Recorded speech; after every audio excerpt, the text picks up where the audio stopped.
দিদিভাইকে একজন তার ফলোয়ার প্রশ্ন করলো, আপনি প্যান্ট খোলেন তো বুঝলাম, কিন্তু প্যান্টটা পরেন কিভাবে এটা একটু ক্লিয়ার করেন। ওরে আল্লাহ রে আল্লাহ, শিট। ভাই এই জিনিসটা নিয়ে আমি খুব টেনশনের মধ্যে আছি, বুঝলেন। ওনার বক্তারা তো সবাই এক একজনে এক এক টেনশন নিয়ে মহাকাম্পিক নিয়ে পড়ে থাকে, মানে এক একজনের টেনশনের শেষ নাই। কেউ এই টেনশন, কেউ এই টেনশন। যেমন আজকে আরেকজনে কমেন্ট করছে যে ভাই আপনি সহবাস করেন কিভাবে সেটা জানতে চাই। এইটাও সম্ভব?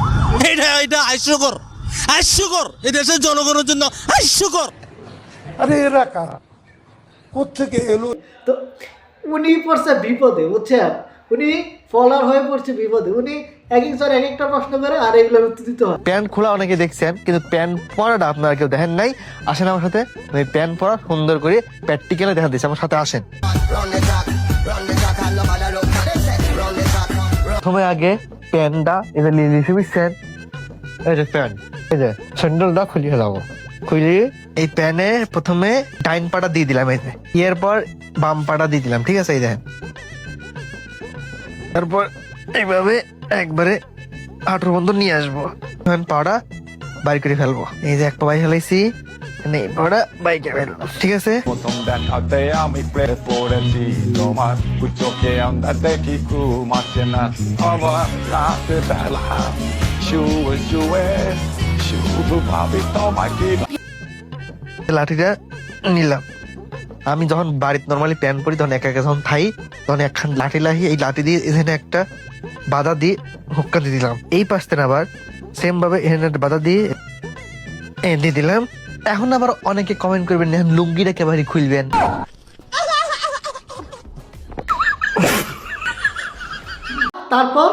তারপর দেখি কি আপনি কিভাবে পড়েন। আসেন লুঙ্গি খোলা দেখাচ্ছি।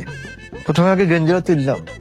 আমার লুঙ্গি সবসময় গিট্টু মারি দেয়, এটা গিরি মারা, গিরির মধ্যে লাঠিটা দোহাত দিলে খুলে যাবে। এইভাবে লাঠি দিয়ে বাজায় মহিলা নেবো, টান দেবে লুঙ্গি খুলে বাইরে ফেলবো। এখন এটা লুঙ্গি টান দিয়ে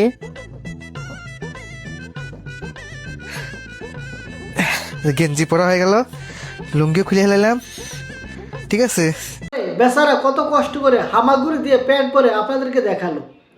এবার বোঝেন উনি কত কষ্ট করে উনি প্যান্ট পরতে হয়। ঠিক বলেছো। আর ভক্তরা এক একজন এক এক রকম প্রশ্ন করে। একজন প্রশ্ন করছে, ভাই আপনার প্যান্টের তো দড়িটা ঝুলে আছে। তাদেরকে কি করা উচিত? পদ্মা সেতুতে নিয়ে যে ওখান থেকে পদ্মা নদীতে টুস করে ফেলে দেওয়া উচিত। তো উনি পড়ছে বিপদে, বুঝছেন। উনি ফলোয়ার হয়ে পড়ছে বিপদে। উনি এক একজন এক একটা প্রশ্ন করে আর এগুলোর উত্তর দিতে হয়। এখন নাকি ওনাকে এর উত্তর দিতে হবে যে ভাই আপনি সহবাস করেন কিভাবে। আচ্ছা বলে এটা কি কেউ দিতে পারবে? বলেন, এটা হচ্ছে পার্সোনাল ব্যাপার রে ভাই, এগুলো বুঝতে হবে। আচ্ছা এগুলো প্রশ্ন রে ভাই, বলেন আপনি কি করতেন?